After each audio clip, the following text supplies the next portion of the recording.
నమస్కారం, welcome to I dream. నేను మీ విజిత. ధర్మ మార్గం కార్యక్రమానికి స్వాగతం.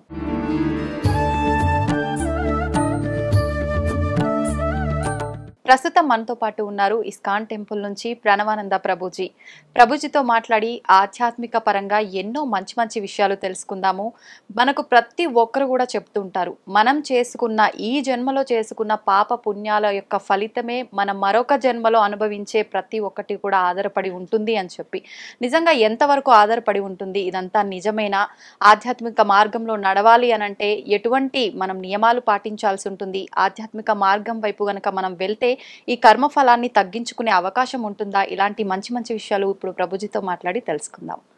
నమస్కారం ప్రభుజీ. నమస్కారం అండి. హరే కృష్ణ. హరే కృష్ణ ప్రభుజీ.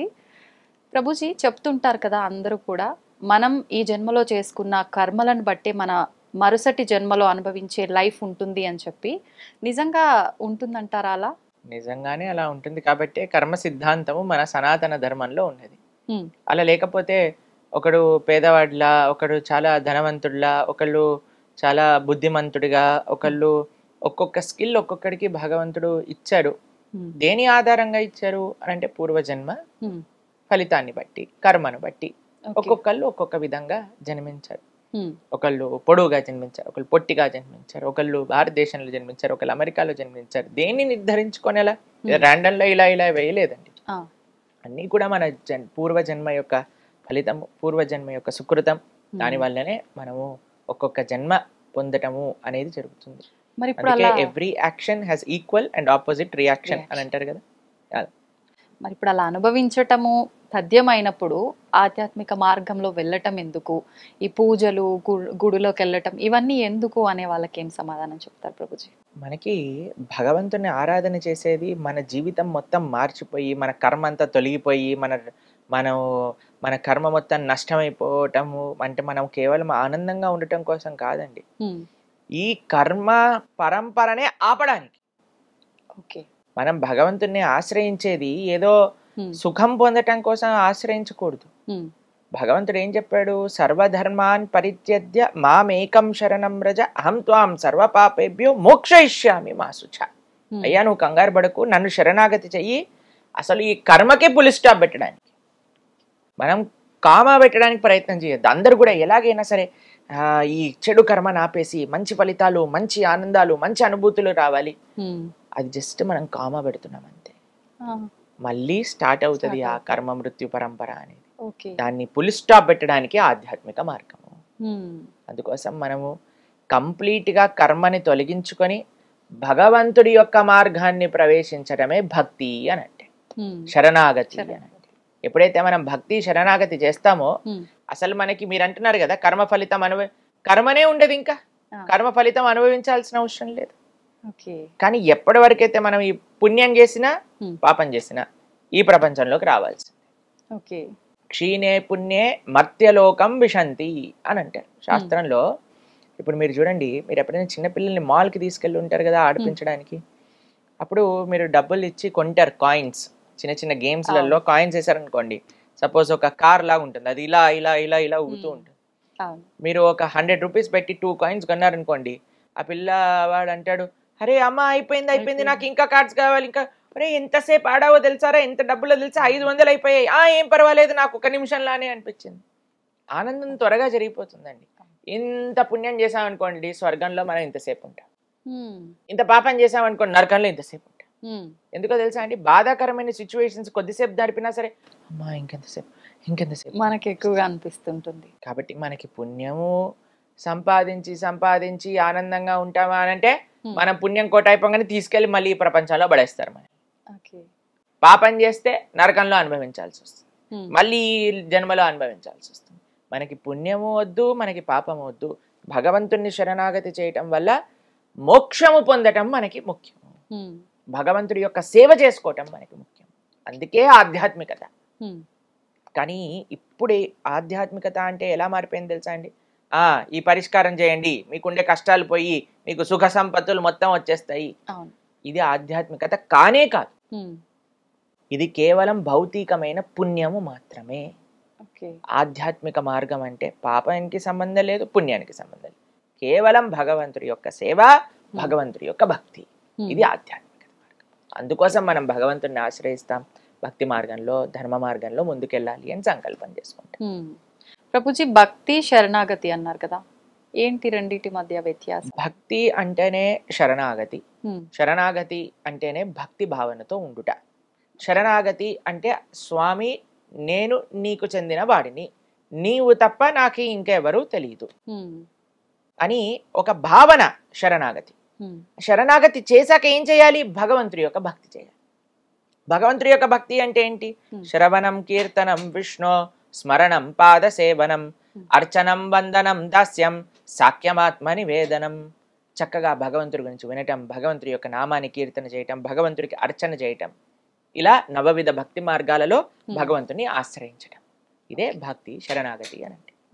ప్రభుజీ కలియుగంలో ఇప్పుడు మనకు ధర్మం అనేది ఒకే పాదం పైన నడుస్తుంది, ఆల్రెడీ అంత అధర్మమే నడుస్తోంది అని చెప్పి జరిగే అరాచకాలు ఘోరాలు చాలా చాలా చూస్తున్నాం. మరి ప్రస్తుతమే ఇలా ఉంటే ఇంకా ముందు ముందు ఎలా ఉండబోతుంది అంటారు? ఇంకా మనకి నిజంగా చెప్పాలి అంటే ఇది సంధికాలము అని అంటారు. అంటే ద్వాపర యుగానికి కలియుగానికి 5 నుంచి 10,000 సంవత్సరాలు సంధికాలం. అంటే ఇట్ ఈస్ జస్ట్ ట్రైలర్. ఇంకా సినిమా ఉంది ముందు ముందు. కాబట్టి ఇప్పుడు కానీ ఈ ట్రైలరే ఇక్కడ ఉంది. అమ్మో కలియుగం ఇలా పెరిగిపోయింది, ఇలా పెరిగిపోయింది, భక్తి చేయలేమని ఇప్పుడే అనుకుంటే ముందెళ్ళైతే ఇంకా చేయలేం. అందుకే మేము అందరికి చెప్పేది ఏంటంటే ఇప్పుడే ఇలా ఉంటే ఇంకా ముందు ముందు ఎలా ఉంటుంది. కాబట్టి ఈ జన్మను వదిలేసుకోకండి. ఈ జన్మ వదిలేసుకొని మళ్ళీ మనం పుట్టామనుకోండి, అప్పుడు ఎవ్వరు ఐ డ్రీమ్స్ టీవీలో భగవంతుడి గురించి చెప్పేవాడు ఉండరు అనమాట. అప్పుడు అందరూ సినిమాల గురించి సీరియల్ గురించి మాట్లాడే వాళ్ళే ఉంటారు. కాబట్టి మనకి ఇప్పుడు కలియుగంలో స్టార్టింగే ఇది. ఇంకా స్టార్టింగ్ లో ఉన్నాం కాబట్టి ఇంత ప్రభావం అనిపిస్తుందా మీకు?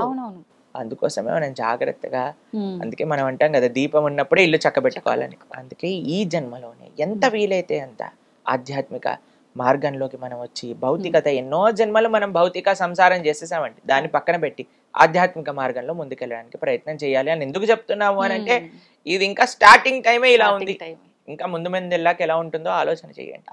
కాబట్టి అందరూ చాలా జాగ్రత్తగా ధర్మ మార్గంలో ముందుకెళ్ళాలి. ఈ సమయంలో మనకున్న అదృష్టం ఏంటో తెలుసా అండి? ఇంతమంది యొక్క ఆధ్యాత్మిక తత్వ మధ్యలో మనం ఉన్నాం. ఇంకా మనం హరినామ సంకీర్తనం జరుగుతుంది, యజ్ఞాలు జరుగుతున్నాయి, ఆలయాలు ఉన్నాయి, జనాలు వస్తున్నారు ఆలయాలకి, వ్రతాలు పూజలు అన్నీ జరుగుతున్నాయి.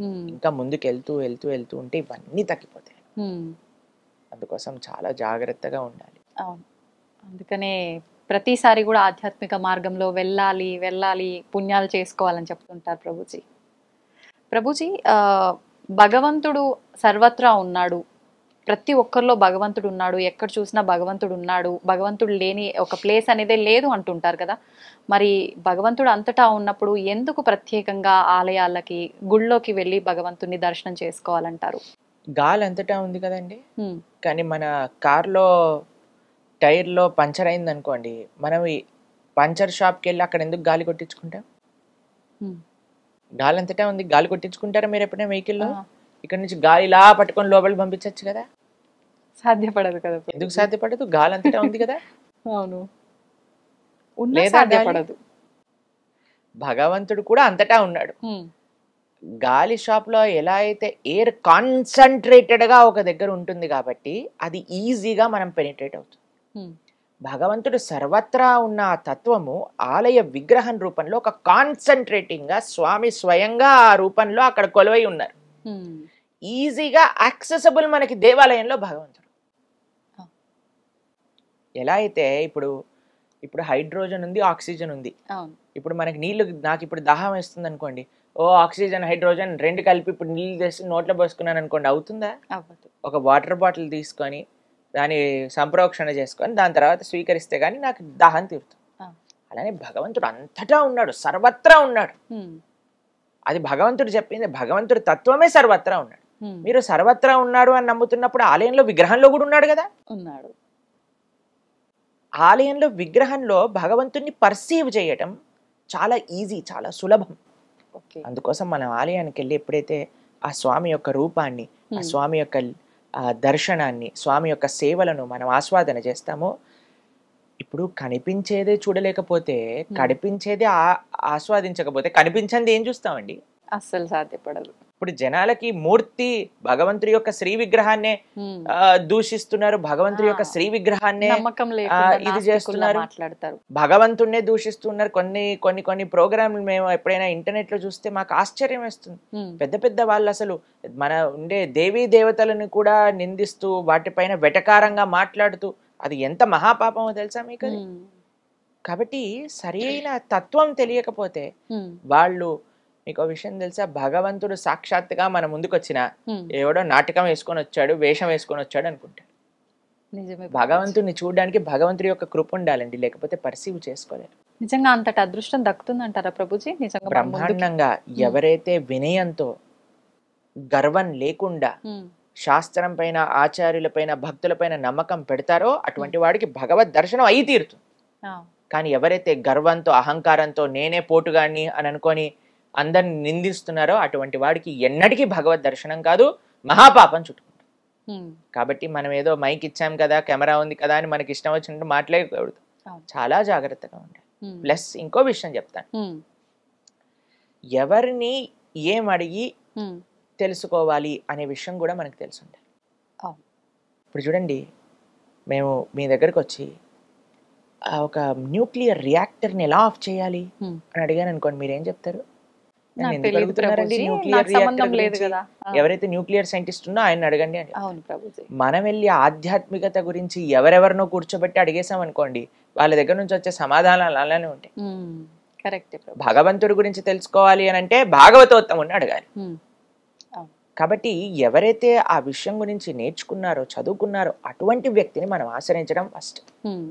ప్లస్ వ్యక్తి కూడా మనకి పరిజ్ఞానం ఉన్నంత వరకే ఆన్సర్ చెప్పాలి, దాని ప్రకారంగానే మాట్లాడితే అప్పుడు ఆయన మర్యాద అనేది కూడా ఉంటుంది. కాబట్టి అది చాలా ముఖ్యమైన తత్వం ఆధ్యాత్మికతలో. తెలిసిన విషయాలు వినయంగా ఎప్పుడైతే మనం స్వీకరిస్తామో భగవంతుడు కనిపించి తీరుతాడు, దాంట్లో ఎటువంటి సందేహం లేదు. ఎవరో కోటికి ఒకరు ఉంటారు అట్లాంటి అదృష్టవంతులని నేను అనుకుంటా ప్రభుజీ ఈ కలియుగంలో. కృష్ణుడు భగవద్గీతలో ఏమని చెప్పారు తెలుసా? మనుష్యానాం సహస్రేషు, అంటే 1,00,000 మందిలో ఒక్కడు భగవంతుని తెలుసుకుంటాడు. వాసుదేవ సర్వమితి సమహాత్మ సుదుర్లభ, చాలా చాలా దుర్లభం భగవంతుడే అంతటా ఉన్న తత్వము అని తెలుసుకునేవాడు అని. పాపం కృష్ణుడికి ఆ ఎక్స్పెక్టేషన్ ఉందంటే అది రియాలిటీనే కదండి. పాపం కృష్ణుడి ఎక్స్పెక్టేషన్ అంతే ఉంది. బహూనాం జన్మనామ్యంతే జ్ఞానవాన్ మాం ప్రపద్యతే వాసుదేవ సర్వమితి సమహాత్మ సుదుర్లభ. బహూనాం చాలా చాలా జన్మలు ఎత్తి ఎత్తి సంసారంలో అనుభవించి అనుభవించి అనుభవించి తర్వాత తెలుస్తుందట అటువంటి వ్యక్తికి, అయ్యా కృష్ణుడే సర్వత్వము అని. అటువంటి వ్యక్తి చాలా దుర్లభమైన మహాత్ముడు అని కృష్ణుడు చెప్పాడు భగవద్గీత. కాబట్టి అంత ఈజీ కాదండి భగవంతుడి గురించి అర్థం చేసుకోవటం. కానీ ఎవరికైతే వినయం ఉంటుందో, విశ్వాసం ఉంటుందో వాడు అర్థం చేసుకోవచ్చు. ఇది సీక్రెట్. సీక్రెట్ ఇస్ వినయం అండ్ విశ్వాసం. ఇప్పుడు రివీల్ అయిపోయింది సీక్రెట్. ఓకే ప్రభుజీ, ధ్యానం చేస్తే చాలా మంచిదని అంటుంటారు. నిజంగా ధ్యానం చేస్తే అంత మంచిదా? ఎందుకు చేయాలి అసలు ధ్యానం? మనకి మనసుని నిగ్రహించడం. ఇప్పుడు మనసు ఏం చేస్తుందంటే అండి, వాయోరివ సుదుష్కరం అని భగవద్గీతలో అర్జునుడు కృష్ణుడికి చెప్తారు. మనసుని నిగ్రహించడం అనేది చాలా కష్టమైన విషయం. ఇప్పుడు చూడండి, ఒక్క నిమిషంలో మన ఇద్దరం మాట్లాడుకుంటున్నట్టే ఉంటుంది, కానీ మనసు అలా రౌండ్ తిప్పేసి వచ్చేస్తుంది అనమాట. మేము మాట్లాడే లోపల అన్ని ప్రదేశాలు వెళ్ళిపోయి నెక్స్ట్ ఏంటి, ఎల్లుండి ఏంటి, పోయిన సంవత్సరం ఏంటి, వచ్చే సంవత్సరం ఏంటి అన్ని తిరిగేసి వచ్చేస్తుంది. అంతే, అంత కెపాసిటీ మనసుకుంది. మనసుని నిగ్రహించడం అనేది ఎందుకు? ఒక పిల్లవాడు అల్లరి చేస్తున్నాడు అనుకోండి, అటు వెళ్తున్నాడు ఇటు వెళ్తున్నాడు ఏడుస్తున్నాడు అంటే అమ్మ ఏం చేస్తుంది, ఒక బొమ్మ తెచ్చి చేతిలో పెడుతుంది. ఎప్పుడైతే బొమ్మ చేతిలో పట్టుకుంటాడో దాంతో ఆడుకుంటూ కూర్చుంటాడు.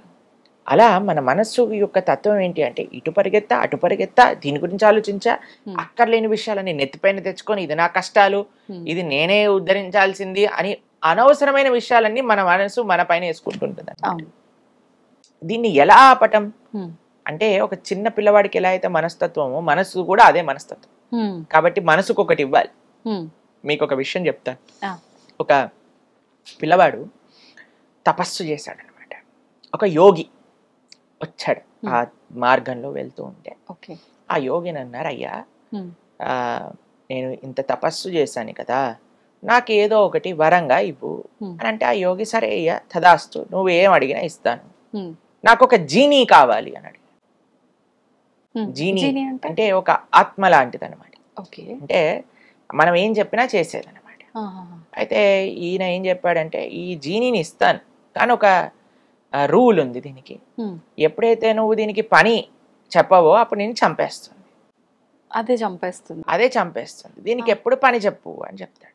సరే అని ఇంటికి తీసుకెళ్తాడు. ఇంటికి తీసుకెళ్ళంగానే చూస్తాడు, ఓ ఇల్లంతా గలీజ్ గలీజ్గా ఉంది, ఇల్లు శుభ్రం చేయి, ఒక్క నిమిషంలో శుభ్రం చేసేస్తుంది, బాసనలు దోమేస్తుంది, వంట చేసేస్తుంది, ఇల్లు కడిగేస్తుంది, వరండా క్లీన్ చేస్తుంది, గార్డెనింగ్ చేసేస్తుంది.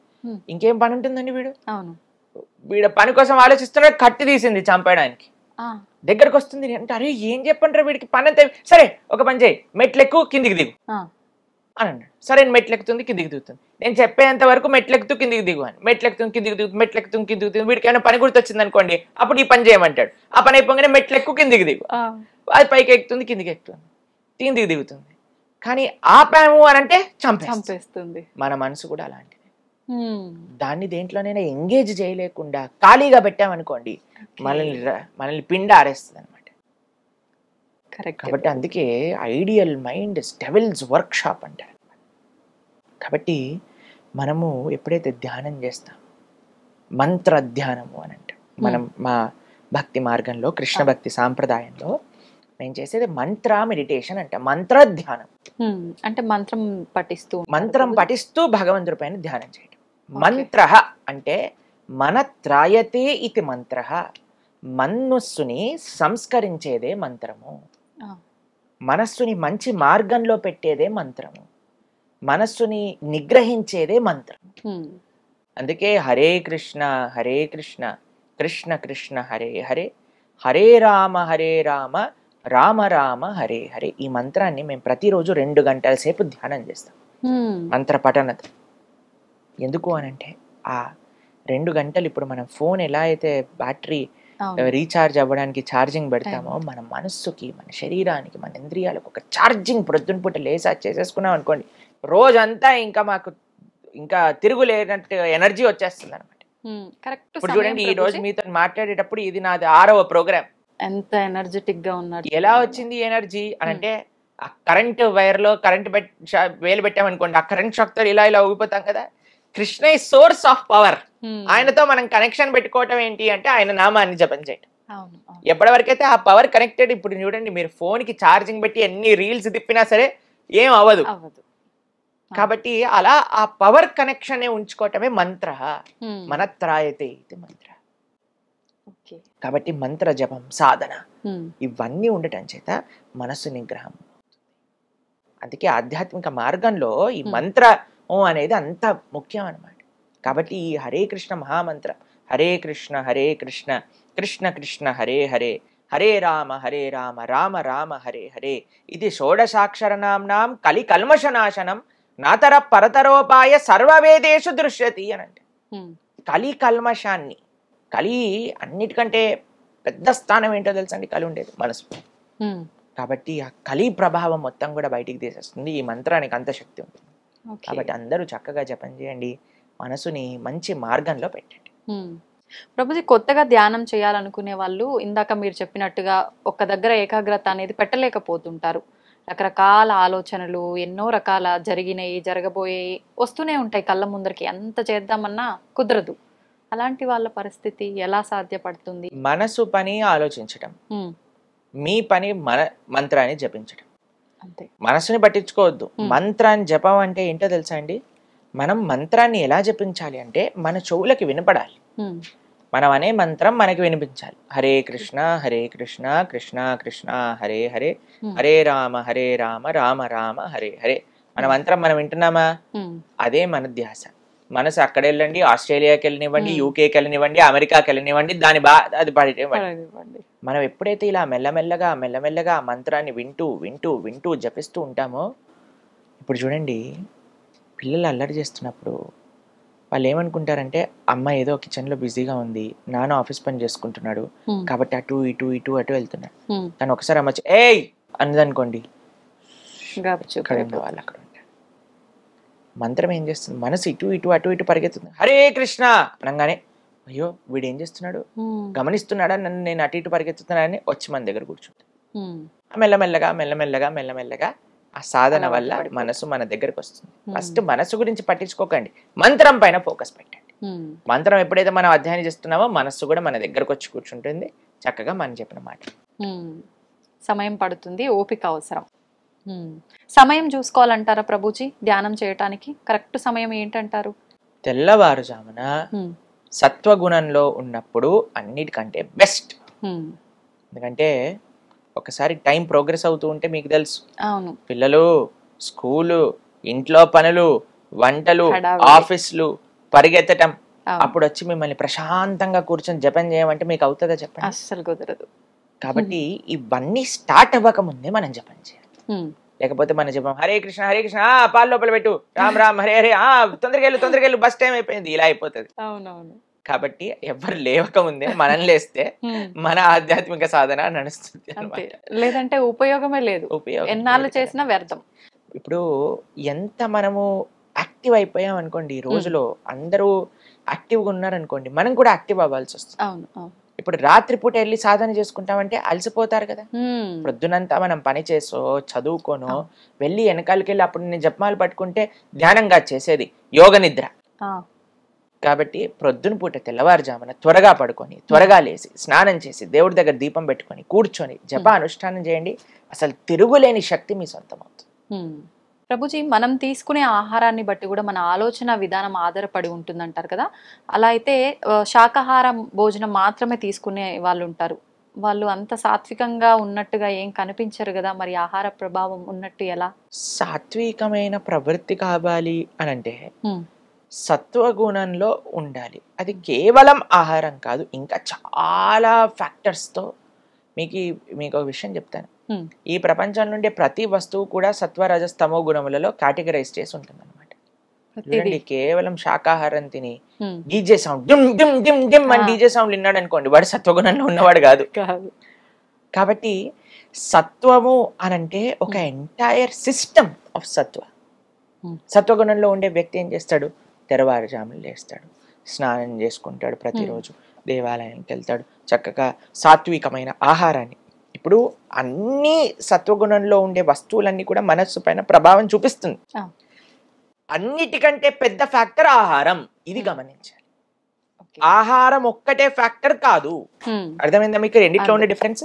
అర్థమైంది. కాబట్టి ఆహారం అన్నిటికంటే ముఖ్యమైన ఫ్యాక్టర్. ఎవరైనా కానీ తమో గుణం రజోగుణం అంటే మాంసాహారులు కానీ మద్యము కానీ ఇటువంటి సేవించారనుకోండి, వాళ్ళకి సత్వగుణంలోకి రావటం చాలా చాలా కష్టం, చాలా అంటే చాలా కష్టం. కాబట్టి ఎవరైనా ఈ మానవ జన్మని చక్కదిద్దుకోవాలి అని అనుకున్న వారు ఎవరైనా ఉంటే సాత్వికమైన ఆహారాన్ని తీసుకోవటమే శ్రేయస్కరం. మాంసాహారము మహాపాతకములలో ఒకటి అని శాస్త్రములో చెప్పున్నది. కాబట్టి మనం ఎప్పుడు కూడా మాంసాహారం వైపు వెళ్లకుండా కూరగాయలలో కూడా సత్వరజస్ తమో గుణములు కలిగి ఉల్లిపాయలు తమో గుణం రజో గుణానికి చెందినవి. కాబట్టి ఇప్పుడు ఆహారంతో పాటు మిగతావన్నీ కూడా మనం దృష్ట్యా పెట్టుకుంటే అప్పుడు మనకి మంచి సత్వగుణంలో ఉన్న వాళ్ళం అవుతాం. ఇప్పుడు మీకు ఒక విషయం చెప్తానండి. ఇప్పుడు ఆధ్యాత్మిక మార్గంలో ఉన్న వాళ్ళకి కొన్నిసార్లు మీరు అనుకోవచ్చు, అరే వీళ్ళకి కోపం ఉంది కదా, అరే ఈయన ఇలా మాట్లాడుతున్నాడు కదా, అలా అనుకున్నారనుకోండి. మీకు ఒక విషయం చెప్తాను. ఒక వ్యక్తి రోగం ఉన్నది, ఓకేనా, నడుము నొప్పి ఉంది, కాళ్ళ నొప్పి ఉంది, తలనొప్పి ఉంది, జ్వరంగా ఉంది, గొంతు నొప్పి ఉంది, థ్రోట్ ఇన్ఫెక్షన్ లాగా అనిపిస్తుంది, ఇంట్లోనే కూర్చున్నాడు. ఇంకా పెరుగుతుంది రోగం. పక్కింట్లో ఇంకొకటి కూడా అదే సిమ్టమ్స్ ఉన్నాయి. ఆయన డాక్టర్ దగ్గరికి వెళ్ళి జాయిన్ అయ్యాడు. డాక్టర్ అన్నాడు, నువ్వు సెలైన్ పెట్టుకో, ఈ మెడిసిన్ వేసుకో అని. ఇప్పుడు సెలైన్ పెట్టి మెడిసిన్ వేసుకున్న మరుక్షణం మొత్తం రోగం పోతుందా? టైం పడుతుంది, కొద్దిగా టైం పడుతుంది. ఆధ్యాత్మిక మార్గంలో ప్రయాణించే వ్యక్తి రోగం ఉంది అని తెలుసుకొని డాక్టర్ దగ్గర వెళ్ళిన వ్యక్తి. కాబట్టి మెల్లమెల్లగా రోగం పోతుంది, ఎందుకంటే చికిత్స చేసుకుంటున్నాడు కాబట్టి. కానీ ఈ వ్యక్తి ఎవరైతే బయట నుంచి అరుస్తున్నాడో, వాడికి ఇంకా జ్వరం ఉంది, వాడికి ఇంకా అహంకారం ఉంది, కోపం ఉంది అన్నవాడు, వీడైతే ఇంకా హాస్పిటల్కి రావట్లేదు, ఆ ప్రయత్నమే లేదు కదా. కాబట్టి మనము ఎవరిని జడ్జి చేయకూడదు ఎక్స్టర్నల్స్గా, వెయిట్ చేయాలి. ఆధ్యాత్మిక మార్గం దాని ఆ మనస్సు పైన ఆ మెడిసిన్ ప్రభావం చూపించి ఒకరోజు తప్పకుండా ఆయన మంచి వ్యక్తిగా మారుతారు. కాబట్టి మన డ్యూటీ ఏంటి? సత్వగుణంలో ముందుకెళ్ళటం, ధర్మ మార్గంలో ముందుకెళ్ళటం, ధార్మికంగా ప్రవర్తించడం, ఇది మనకి. ప్రభుజీ, జీవహింస, మనం మాంసాహారం తినడం అంటే ఒక జీవిని హింస పెట్టి చంపేస్తున్నాము.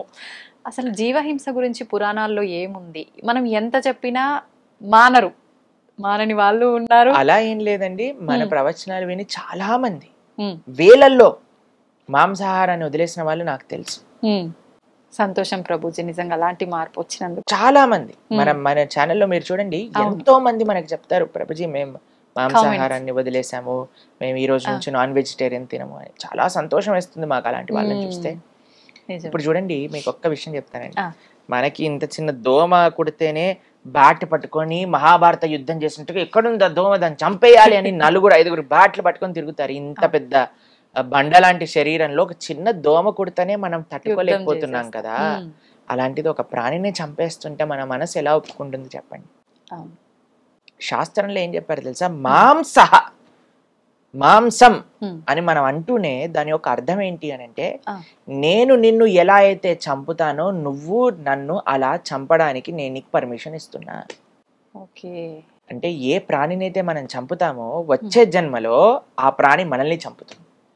దాంట్లో ఇంకొక చిన్న అడిషన్ అండి, ఎన్నిసార్లు చంపుతుంది అని అంటే, ఆ ప్రాణి యొక్క శరీరం పైన ఎన్ని వెంట్రుకలైతే ఉన్నాయో అన్నిసార్లు మనల్ని చంపుతుంది.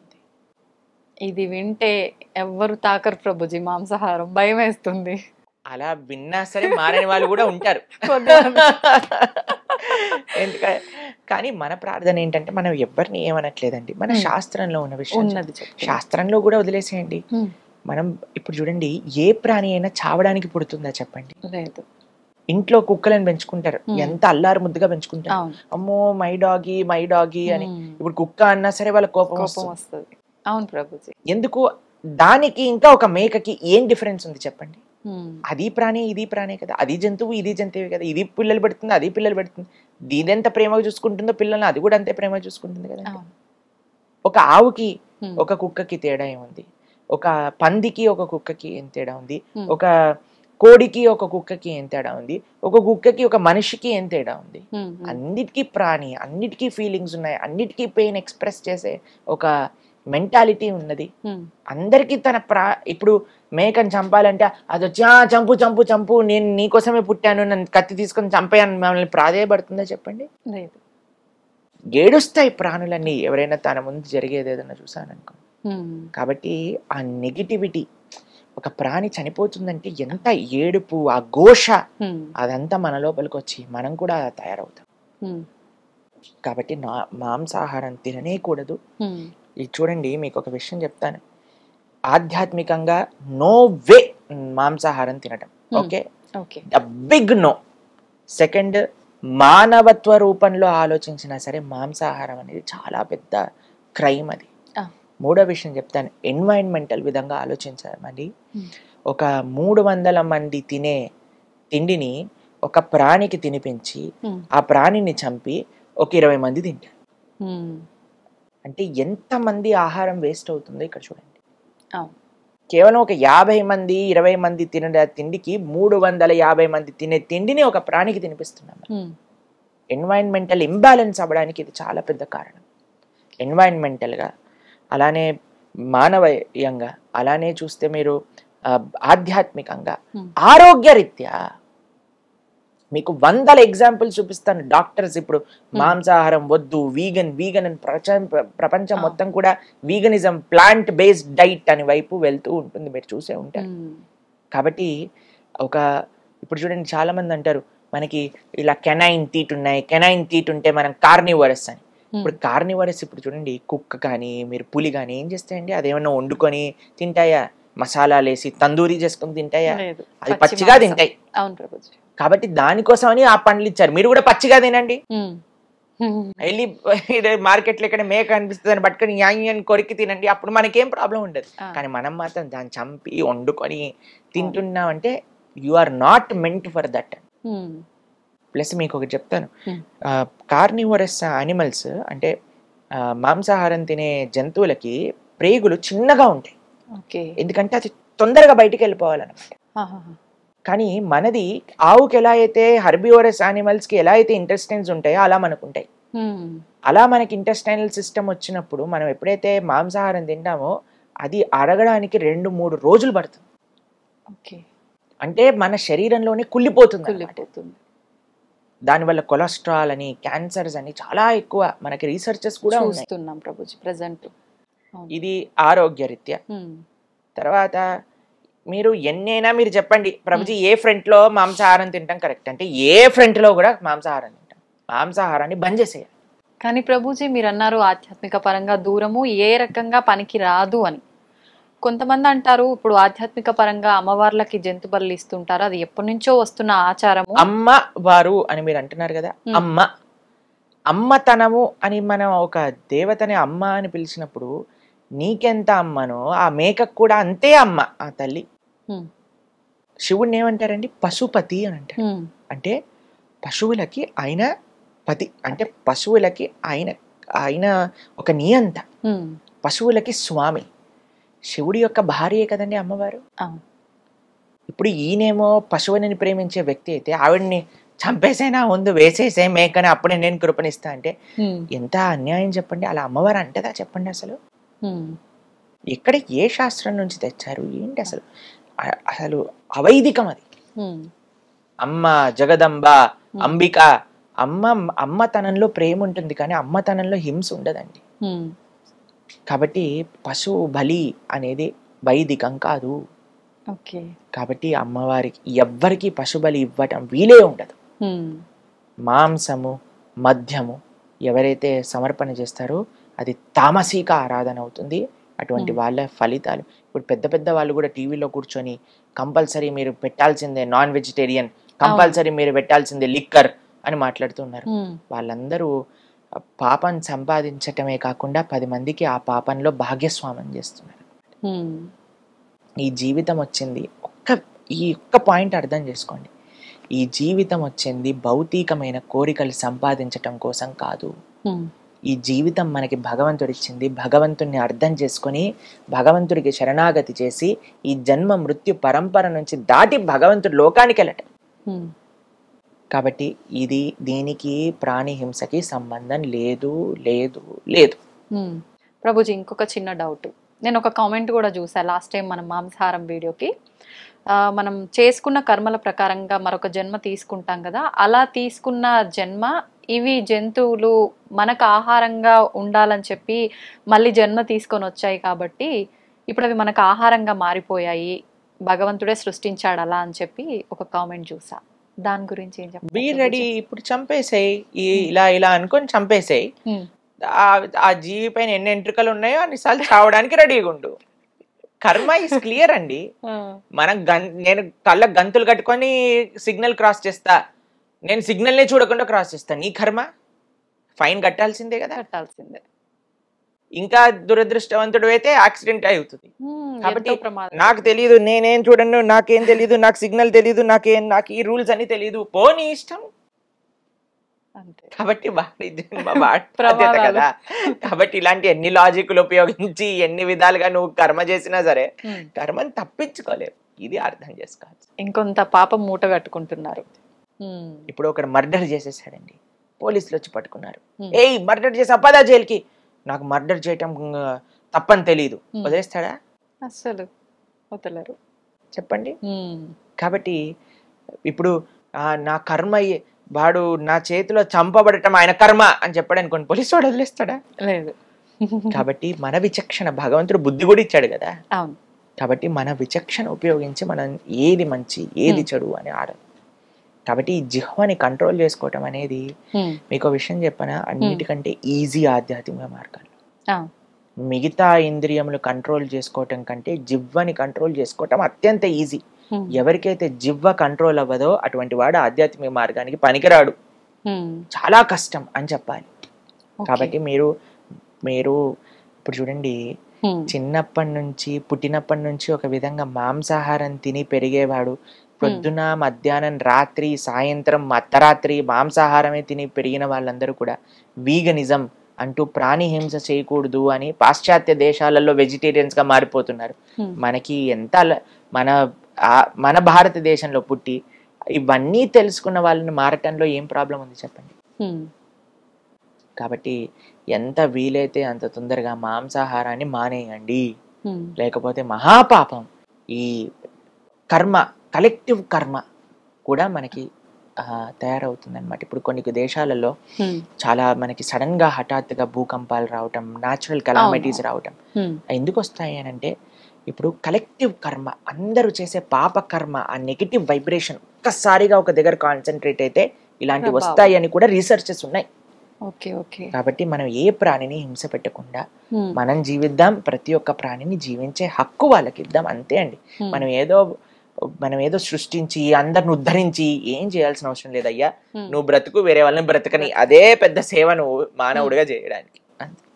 ప్రభుజీ, మనం ఆహారం తీసుకుంటున్నామంటే అది శాకాహారమైనా మాంసాహారమైనా జీవులని ప్రాణం తీయడం అంటే చెట్టుకి మొక్కకి కూడా ప్రాణం ఉంటుంది కదా, మరి దాన్ని కూడా మనం తింటాం. చాలా మందికి ఇదే ప్రశ్న చేస్తారు. ఇప్పుడు మనం ఎప్పుడైనా మాంసాహారం గురించి, అయ్యో ఈ మొక్కలన్నీ చంపేస్తున్నారు, మొక్కల్ని కాపాడండి అని కామెంట్లు పెడతారు చాలా మంది. చాలా ఎక్కువ కామెంట్స్ వచ్చాయి ప్రభుజీ. ఇప్పుడు ప్లాంట్లలో జీవులు లేరా, మీరు పాలకూరని, కొత్తిమీరని, కరివేపాకుని ఎలా చంపేస్తుంటున్నారు. మీరు చూడండి, ఇప్పుడు పాలకూరని కట్ చేసేటప్పుడు పాలకూర ఎగిరి ఎగిరి రక్తం అంతా పెట్టి పాలకూర బిడ్డను పట్టుకొని ఇలా యోగలించి అలా చేస్తుందా అండి? చెయ్యదు.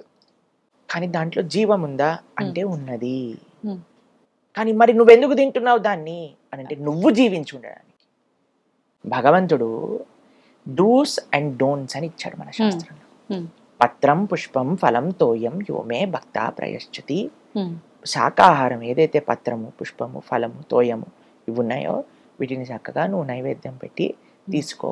ఇది భగవంతుడు ఇచ్చాడు. ఈ సృష్టిని ఎవరైతే తయారు చేశారో, ఇప్పుడు చూడండి, ఇండియాలో మనము ఒకలాగా కారు నడుపుతాం, అమెరికాలో ఆపోజిట్ వైపు కూర్చొని కారు నడుపుతాం. ఓకేనా? ఇది ఎవరు తయారు చేశారు రూలు? ఆ కంట్రీలో ఈ రూల్ ఉంది కాబట్టి దాన్ని పాటిస్తున్నాం కదా. ఈ సృష్టిని తయారు చేసిన భగవంతుడు ఒక రూల్ ఇచ్చాడు, అయ్యా మాంసాహారాన్ని తినకూడదు, శాకాహారాన్ని తినవచ్చును. ఓకేనా? క్లియర్ గా ఉంది. కాబట్టి ఆయన ఇచ్చిన రూల్ ప్రకారంగా, ఆయన ఇచ్చిన ఇన్స్ట్రక్షన్స్ లో అహింస అని అంటే లీస్ట్ హింస. అహింస అంటే అన్నిటికంటే తక్కువ హింస. ఇప్పుడు నువ్వు డిసైడ్ చేసుకో, అయ్యా నేను శాకాహారం తినకుండా కూడా బ్రతుకుతా అని ఎవరికైనా అనిపిస్తే, గాలిని పీల్చుకొని బ్రతుకుతా, you are most welcome to do it. కానీ ఎవరైనా అయ్యా మాంసాహారం తినలేకపోతే మరి నేనేం తినాలి? నువ్వు శాకాహారాన్ని తినొచ్చు, బ్రతుకు, ప్రేమని పంచు, ధర్మాన్ని ఆచరించు అని భగవంతుడు. దీన్ని వితండవాదం చేసి మరి జంతువులలో కూడా ఉన్నప్పుడు మరి చెట్లలో కూడా ఉంది, ఏం తినకు. Who said no? If you can live just with water and air, do it. If you cannot, then don't kill anything, just eat plants. అది మనం చెప్పాను. కరెక్ట్ ఆన్సర్ వచ్చేసింది ప్రభుజీ చాలా కామెంట్స్ కి. ఇప్పుడు ఈ వీడియోకి ఏం కామెంట్స్ వస్తాయో చూడాలి. నేను ముందు కామెంట్స్ ఓపెన్ చేస్తున్నా. చూడండి, కుక్కతో ఒక వంకర అని కొంతమంది మారరు. కాబట్టి అటువంటి వాళ్ళ కోసం ఏం చేయాలంటే ప్రార్థన చేయాలి. ఇప్పుడు ఇంత చెప్పినా అర్థం చాలా చిన్న విషయం అండి. ఒక ప్రాణి మనం హింస పెట్టకూడదు, ఎంత బేసిక్ విషయం అండి అది. నిజంగానే దానికి ఇంత మొత్తుకొని చెప్పాల్సి వస్తుంది, అయినా సరే అర్థం చేసుకోవట్లేదు అని అంటే ఇంకా వాళ్ళకి ఇంకా మారరు అనేది అర్థం. అంతే. కాబట్టి మనం జస్ట్ భగవంతుడికి ప్రార్థన చేయాలి, తండ్రి వాళ్ళని కూడా మంచి ధర్మ మార్గంలో నడిపించు, అంతే, ఇంకేం చెప్పలేము. మన వంతు ప్రయత్నం మనం చేసాం, ఆ పైన భగవంతుడి పైన భారం. ప్రభుజీ, దానం విషయానికి వస్తే కూడా అపాత్ర దానం పనికిరాదు అంటుంటారు, దానివల్ల కూడా పాపం జరుగుతుంది అని అంటుంటారు, నిజమే అంటారా ప్రభుజీ? కృష్ణుడు భగవద్గీతలో ఈ విషయం గురించి చెప్తారండి. ఎవరికైతే పాత్రత లేదో వాళ్ళకి దానం ఇవ్వకూడదు. ఇప్పుడు చూడండి, ఒక ఆయన వచ్చి మిమ్మల్ని డబ్బులు అడిగాడు, 100 రూపాయలు ఇచ్చారనుకోండి, వాడు వెళ్ళి సిగరెట్ తాగి మందు కొట్టాడు అనుకోండి, వాడి వచ్చిన పాపం కూడా మీ దగ్గరికి వచ్చేస్తుంది. ఓకే. కాబట్టి మనం ఎప్పుడు కూడా అపాత్రతా దానం చేయకూడదు. ఎవరికి దానం ఇస్తున్నాం, ఎక్కడైతే మనం కాన్ఫిడెంట్ గా ఉన్నామో నా డబ్బులు ఇయ్యటం చేత మంచి జరుగుతుంది, అక్కడ మనం దానం ఇవ్వాలి. వాళ్ళకు చూడండి ఉపయోగపడింది ఒక దైవ కార్యక్రమానికి కానీ ఇప్పుడు ఆలయ వ్యవస్థకు అందరూ అంటారండి ఆలయానికి ఎందుకు డబ్బులు ఇవ్వాలి, ఎందుకు డొనేషన్స్ ఇవ్వాలి, ఎందుకు మీరు డొనేషన్స్ అడుగుతున్నారు. ఇప్పుడు ఒక పెద్ద ఆలయ వ్యవస్థ, ఇప్పుడు ఫర్ సపోజ్ ఇప్పుడు నేను ఇస్కాన్ ఆదిలాబాద్ మేము అధ్యక్షత వహిస్తూ అక్కడ సేవ అందిస్తూ ఉన్నాం అనమాట. ఇప్పుడు మా టెంపుల్ ఫర్ ఎగ్జాంపుల్ తీసుకుందాం, ఆదిలాబాద్ లో ఉన్న మా గుడిలో ఇప్పుడు భగవంతుడి యొక్క సేవ జరుగుతుంది. ఎవరైతే ఆలయానికి వస్తారో వాళ్ళందరికీ ప్రసాదం పెడుతున్నాం. ప్రతిరోజు కూడా అన్నదాన సేవ. అక్కడ ఎవరెవరికైతే అన్నం లేకుండా ఉన్న పిల్లలు కానీ, వృద్ధులు కానీ, మహిళలు కానీ ఎవరు వచ్చినా సరే లేదనకుండా అన్నం పెడుతున్నాం ప్రతిరోజు కూడా. అన్నదాన సేవ జరుగుతుంది. దాని తర్వాత ఆధ్యాత్మికమైన కార్యక్రమాలు ఊర్లలో ఎక్కడైతే మత మార్పిడులు జరుగుతున్నాయో, ఎక్కడైతే ధర్మ ప్రచారం ప్రతి ఊర్లోకి వెళ్ళి ఇది నీ ధర్మం అయ్యా, ఇది నువ్వు చెయ్యి, దానికి ధర్మ ప్రచారానికి ఉపయోగపడుతుంది. కాబట్టి ఒక కల్చరల్ ఫ్రంట్, ఇప్పుడు ఉత్సవాలు సెలబ్రేట్ చేస్తున్నాం. ఇప్పుడు జన్మాష్టమి వస్తుంది, 25,000 మందికి మనం అక్కడ ప్రోగ్రామ్ తయారు చేస్తున్నాం. ప్రతి ఒక్కరికి వచ్చిన వాళ్ళందరికీ అన్నదానం చేయటం కానీ, భగవంతుడి యొక్క వివిధ ఉత్సవాలు కానీ, ఒక ఆలయ వ్యవస్థ. ఇక్కడ మన డబ్బులు పాడవవు అనే దగ్గర మనం ఇవ్వాలి. ఎక్కడైతే మన డబ్బులు డ్యూటీలు వేసేసి వాళ్ళ పని వాళ్ళు చేసేసుకుంటున్నారు. ఇప్పుడు చూడండి కొంతమంది చెప్తారు, అది ఎంతవరకు కరెక్టో తెలియదు, మన టెంపుల్లో వేసే హుండీలో డబ్బులన్నీ కూడా గవర్నమెంట్ వేరే వేరే స్కీమ్లలోకి వేరే వేరే దాంట్లోకి వాడేస్తుంది, అది వేరే మతాలకు కూడా వాడేస్తుంది, పిచ్చి పిచ్చి తప్పుడు పనులకు కూడా వాడేస్తుంది అని కూడా చాలా మంది చెప్తుంటారు. కాబట్టి ఎక్కడైతే మనకి మంచి కార్యక్రమాలు జరుగుతున్నాయి అని మనకు తెలుస్తో అక్కడ ఇవ్వటం అనేది చాలా ముఖ్యం. కాబట్టి అందుకే మనకు ఒక విషయం చెప్తారు, మనకి ఎప్పుడైనా రోడ్ పైన వెళ్తున్నప్పుడు భిక్షాటన చేస్తూ వస్తారు కదండి, అందులో మేము ఫాలో అయ్యే విషయం చెప్తాను. మేము ఎప్పుడు కూడా ఏదో ఒక ప్రసాదం మా దగ్గర పెట్టుకుంటాం. ఎవరైనా మన దగ్గరకు వచ్చారనుకోండి ఒక పండు ఇస్తాం అనమాట. చిన్నపిల్లలు వచ్చారనుకోండి ఒక పండు, ఒక స్వీట్, ఏదో ఒకటి భగవంతుడి ప్రసాదం ఇస్తాం. కానీ డబ్బులు ఇస్తే ఇప్పుడు చూడండి, ఆ పిల్లవాడు డబ్బులు ఇచ్చాడు అనుకోండి, పాపం వాడికి విచక్షణ లేదు, వాడు వెళ్ళి షాప్ కీపర్ని 10 రూపాయలు ఇచ్చి సిగరెట్ ఇచ్చేస్తాడు కదా. కాబట్టి మనం కరెక్ట్ కైండ్ ఆఫ్ దానం ఇవ్వండి, రాంగ్ దానం రాంగ్ వ్యక్తికి ఇవ్వకండి. ఇది మనం చెప్పేది. ఈ మధ్య చాలా మంది ఫుడ్ ఇస్తే తీసుకొని వాళ్ళు కూడా ఉన్నారు ప్రభుజీ. మేము ప్రసాదం ఇచ్చినా కొన్నిసార్లు యాక్సెప్ట్ చేయరన్నమాట, కానీ మేము చెప్తాం అలాంటి వాళ్ళంటే నిజంగా ఆ భావన ఉన్నప్పుడు ఏది ఇస్తే అది స్వీకరించాలి కదండి. కాబట్టి మనం చాలా జాగ్రత్తగా ఉండాలి. ముఖ్యంగా చిన్నపిల్లల్ని పాడు చేసేస్తున్నట్టుగా అవుతుంది. కాబట్టి వాళ్ళని ఏ విధంగా వాళ్ళని విద్య ఇవ్వటమా, లేదా వాడికి అన్నం పెట్టటమా కడుపు నిండా, అలాంటివి చూడొచ్చు. కానీ డబ్బులు ఇస్తే ఎలాగైనా సరే అవి పాడైపోయే ఛాన్సెస్ చాలా ఉన్నాయన్నమాట. అందుకోసం కొద్దిగా జాగ్రత్తగా ఉంటారు. కానీ మీకు ఒక విషయం చెప్తాను, ఎవరైనా మన ముందొచ్చి చెయ్యి జాపాక ఇవ్వకుండా ఉండకూడదు. కాబట్టి 2 ఆప్షన్స్ ఉన్నాయి, మనం ఆహారం ఇచ్చి పుణ్యాన్నైనా తీసుకోవచ్చు, లేదా మన డబ్బులు ఇచ్చి పాపకరమైనా తీసుకోవచ్చు. జాగ్రత్తగా డిసైడ్ చేసుకోవాలి. మీలాగా మేము కూడా బ్యాగ్ లో ఒక ఆహార పదార్థాలు క్యారీ చేయాలైతే అంతే కదా ప్రభుజీ. మేమైతే మా భక్తులందరికీ అదే విషయం చెప్తాం, తప్పకుండా ఏదో ఒకటి మీ దగ్గర పెట్టుకోండి, ఎవరు అడిగినా వాళ్ళ చేతిలో. రెండోది అయితే అడగకుండానే వస్తుంది కాబట్టి మరి కొని తెచ్చుకోవాల్సిన అవసరం వద్దు. ప్రభుజీ, శ్రీకృష్ణాష్టమి వస్తోంది, జన్మాష్టమి. అంటే మీరు తప్ప ఇంకెవరు బాగా చెప్పలేరేమో అని నా అభిప్రాయం.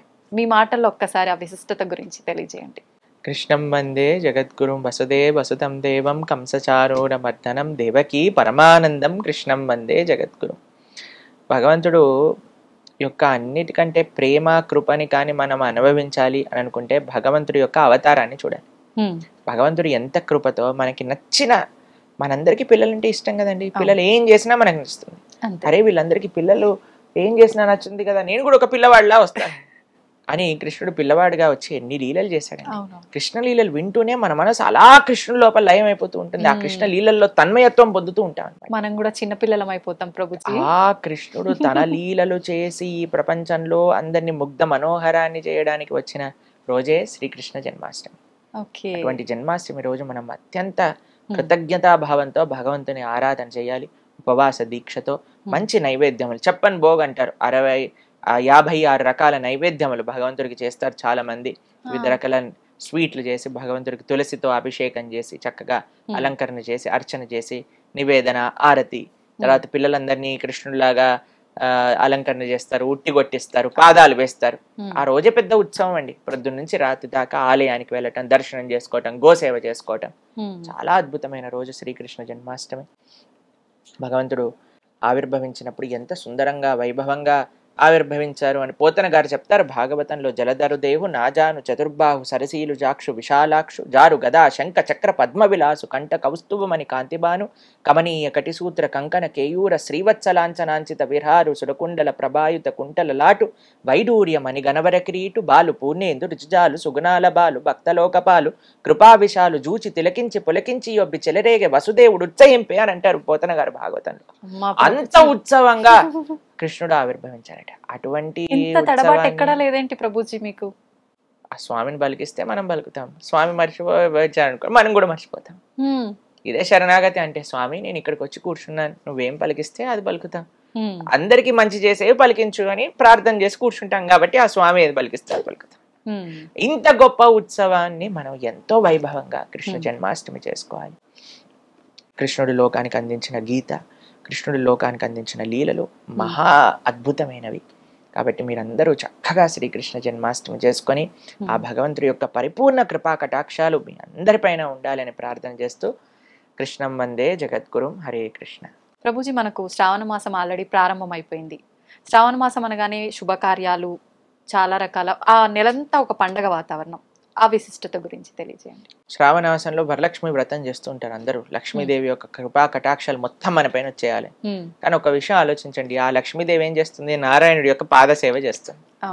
కాబట్టి మన గోలు లక్ష్మీదేవిని ప్రార్థన చేయటంలో నారాయణుడి యొక్క సేవ మనకు కావాలి అని మనం భావన చేస్తూ ప్రార్థన చేస్తే, ఎందుకంటే ఇప్పుడు భర్త ఉన్న చోటే భార్య ఉండాలి అని అనుకుంటాం. కాబట్టి ఎక్కడైతే నారాయణుడు ఉంటాడో, ఎక్కడైతే నారాయణ భక్తి ఉంటుందో అక్కడే లక్ష్మీదేవి ఆనందంగా ఉంటుంది. ఇప్పుడు లంకలో కూడా సీతమ్మ ఉంది, ఆనందంగా ఉందా? ఆనందంగా ఉందా లంకలో సీతమ్మ? రాముడితో పాటు ఉంటే ఆనందంగానే ఉంటుంది. లంకలో సీతమ్మ లేదు, ఉందా లేదా? ఉంది, కానీ బాధపడతారు. అవును. కాబట్టి మన దగ్గర డబ్బులు ఉండటం ముఖ్యం కాదండి. ఆ లక్ష్మి, డబ్బులు అంటే లక్ష్మీ స్వరూపం కదా, నారాయణుడితో ఉండటం. నారాయణుడితో ఉండటం అంటే భగవంతుడి యొక్క సేవలో ఉండటం అనేది ముఖ్యం. కాబట్టి శ్రావణ మాసంలో మీరు చేసే ప్రతి ఆరాధనలో ఒకటే ప్రార్థన చేయండి, అమ్మా నీ యొక్క అనుగ్రహం ఎంత వీలైతే అంత, కోట్లు లక్షలు లక్షల కోట్లు ఎంతైతే అంత ఇస్తావో మొత్తం ధార్మిక సేవలో నేను పెడతావు అని ఒక ఆశ్వాసన లక్ష్మీదేవికి ఇవ్వాలి. అప్పుడు బ్రహ్మాండంగా కురిపిస్తుంది ఆవిడ. మనం చేయాల్సింది ఒక సంకల్పమే. సంకల్పం, ధర్మం కోసం, దైవం కోసం మనం సేవ చేస్తాం. కృతజ్ఞతలు ప్రభుజీ, చాలా మంచి విషయాలు తెలియజేశారు. కృష్ణుడి గురించి, గొప్పతనం గురించి, ఆధ్యాత్మిక మార్గం యొక్క విలువల గురించి ప్రతిసారి మనం మాట్లాడుకుంటూనే ఉన్నాం. కానీ ఎన్నో సందేహాలు మనకు ఎన్నో కామెంట్ల రూపంలో తెలియజేస్తూనే ఉన్నారు. అవన్నీ కూడా చక్కగా వివరించారు ప్రభుజీ. హరే కృష్ణ.